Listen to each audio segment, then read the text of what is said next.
5 ऑगस्टच्या श्रावणी सोमवारी केंद्र सरकारने ठामपणाने 370 आणि 35 रद्द करण्याविषयी प्रथम राज्यसभेत आणि नंतर लोकसभेमध्ये चर्चा घडवली, बहुमत सिद्ध करून दाखवलं आणि बघता बघता राष्ट्रपतींच्या स्वाक्षरीने अंतिमतः 370 आणि 35 रद्दबातल झाले.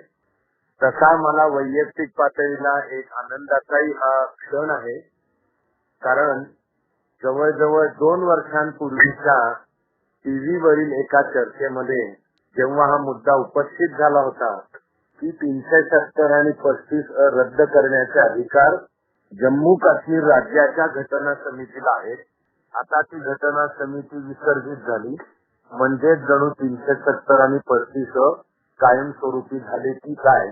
तो 370 राज्यघटनेचा शीर्षकच आहे जम्मू काश्मीर राज्याबाबत तात्पुरत्या तरतुदी.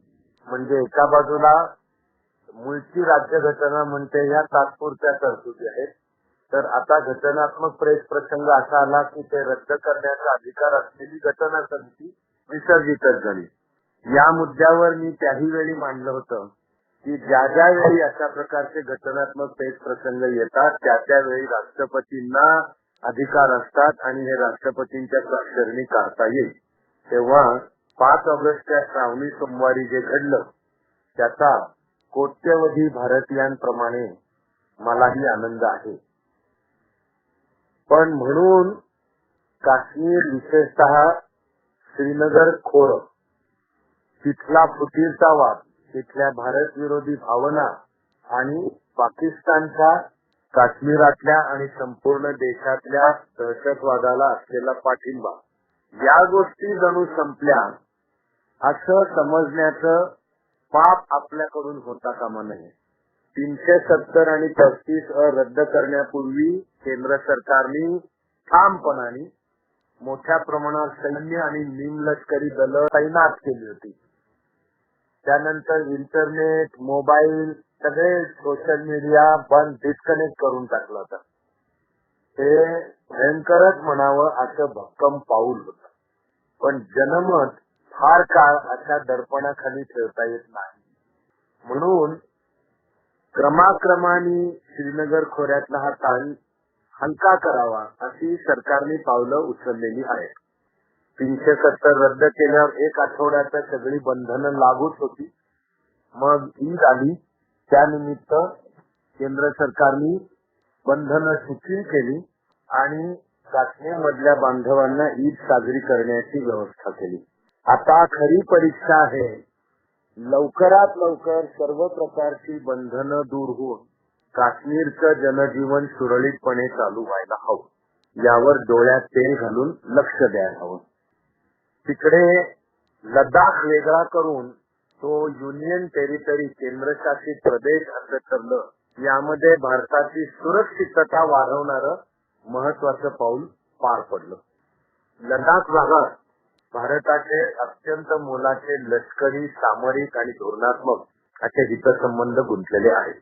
एका बाजूला अक्साई चीन, जो मूळ पाकिस्तानकडे होता आणि पाकिस्तानने तो 1961 मध्ये चीनला देणगी देऊन टाकला, हा जणू वापस आला. चीननी त्या भागातनं तिबेट आणि शिंचियांग जोडणारा काराकोरम हायवे तयार केला आहे, तो भारताच्या सुरक्षिततेला थेट धोका आहे. शिवाय 2010 मध्ये चीननी घोषणा केली होती की काश्मीर मध्ये आमची सीमारेषा नाही. या वाक्याचा अर्थ आहे की चीनची भूमिका जणू सगळं काश्मीर पाकिस्तानचं आहे. त्यामुळे चीनची हितसंबंधांच्या समोर सुद्धा फार मोठं प्रश्नचिन्ह आहे. आता उरतो प्रश्न पाक व्याप्त काश्मीरचा. तर 5 ऑगस्ट पासून आपण पाकिस्तानची धडपड, फडफड आणि बडबड सगळंच आपण ऐकतो आहोत. पाकिस्तानने भारताची व्यापार बंद केला, मुळात तो फार नव्हता आणि होणारच असेल तर तोटा पाकिस्तानला होईल. आपल्या उच्चायुक्ताला बोलवून समज देऊन भारतामध्ये परत जा सांगण्यात आलं. राजनीतीच्या पातळीला हे युद्धाच्या घोषणेच्या अलीकडचं पाऊल मानलं जातं, एवढं त्याला महत्व आहे. इम्रान खाननी अमेरिकेकडे जाऊन पाहिलं आणि अमेरिका आणि त्यातल्या प्रेसिडेंट डोनाल्ड ट्रम्प यांच्या सर्व प्रकारच्या उलटसुलट भूमिका अजूनही चालूच आहेत. इम्रान खानने हा विषय इस्लामिक देशांच्या संघटनेकडे न्यायचा प्रयत्न करून पाहिला. त्यांनी पण सांगितलं की हा तुमचा 2 देशांमधला अंतर्गत प्रश्न आहे. युनायटेड नेशन्स कडे न्यायचा प्रयत्न केला, पण सुरक्षा परिषदेच्या बैठकीला तर काही त्यांना यश मिळवता आलं नाही. एक फक्त चर्चा घडवून आणण्यामध्ये मिळालं. सार्वकालिक आणि सर ऑल वेदर फ्रेंड म्हणावा असा चीन त्यांनी सुद्धा पाकिस्तानची बाजू ठामपणे घ्यायला नाही म्हटलं. आणि भारताने एक ठाम भूमिका घेतली की दहशतवाद बंद केल्याशिवाय आम्ही कोणत्याही प्रकारची बोलणी करणार नाही. म्हणजे काश्मीर मुद्द्यावर आणि सर्वसाधारण व्यापक सुद्धा स्तरावर पाकिस्तानला जागतिक राजकारणामध्ये एकटं पाडणे आणि पाकिस्तानची रसातळाला गेलेली विश्वासार्हता जगासमोर मांडणे हे भारतीय परराष्ट्र धोरणाला आलेलं यश आहे.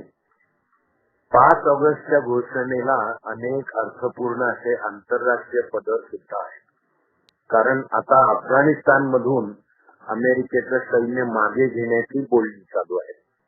यापूर्वी 1989 मध्ये सोव्हिएत रशियाने जेव्हा सैन्य मागे घेतलं तिथपासूनच्या 24 तासामध्ये काश्मीर खोऱ्यामध्ये भारत विरोधी भावनेचा प्रचंड मोठा स्फोट झाला होता. आणि जणू असं वातावरण तयार झालं की आता कुठल्याही क्षणी काश्मीर भारतापासून तुटेल. याचं कारण 1989च्या 10 वर्ष आधी अफगाणिस्तान कम्युनिस्ट पक्षाची राजवट होती. ती मुजाहिदीन आणि तालिबान यांच्या कार्याने धोक्यात आली होती. तेव्हा अफगाणिस्तानच्या कम्युनिस्ट राजवटीने सोव्हिएत रशियाच्या सैन्याची मदत मागितली. तेव्हा अफगाणिस्तान बनलं आंतरराष्ट्रीय जिहादचं केंद्र. बिन लादेनच्याही कार्याचा उगम आणि अल कायदा संघटनेची स्थापना या पार्श्वभूमीवर आहे. पण एकदा अफगाणिस्तान मधून सोव्हिएत रशियाचं सैन्य मागे घेतलं तर आता हे जे मुजाहिदीन जगभरातून इस्लामसाठी लढण्याच्या प्रेरणेने आले होते त्यांना जायला जागा कोणती? तर असं मानलं गेलं की जागतिक जिहाद ही आता पुढची लढाई म्हणजे काश्मीर खोरं.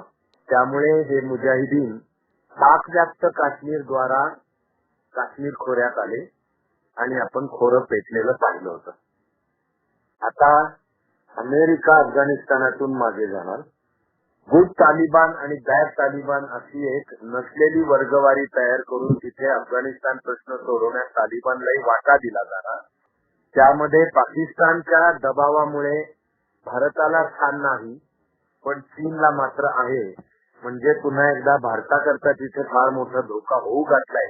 तेवढ्यामध्ये आपण 370 रद्द करून आपलं स्थान भक्कम केलं आणि संभाव्य धोका कमी आपण केला. याचा अर्थ धोका संपला असा अजूनही नाही. खरा धोका संपेल जेव्हा काश्मीरला देशाच्या विकासाच्या मुख्य प्रवाहात सामील करून घेतलं जाईल. खरा धोका संपेल जेव्हा काश्मीरी जनतेला विश्वासात घेऊन आपण हे पटवून देण्यात यशस्वी होऊ की 370 आणि 35 हे तुमच्यासाठी संरक्षण नसून उलट काश्मीरच्या विकासात बाधा आणणारा असा नरडीभोवतीचा पास होता. काश्मीरी जनतेला आपण विश्वासात घेऊन जेव्हा पटवून देऊ शकू की 370 रद्द करणे म्हणजे काही लोकसंख्येची अदलाबदल करून काश्मीरींनाच काश्मीरामध्ये अल्पसंख्याक करून टाकणे असं असणार नाही. खरी 370 ची उत्तम क्रिया होईल जेव्हा पुन्हा एकदा काश्मीरी पंडित सुरक्षितपणे आणि सन्मानाने काश्मीर खोऱ्यामध्ये राहू शकतील.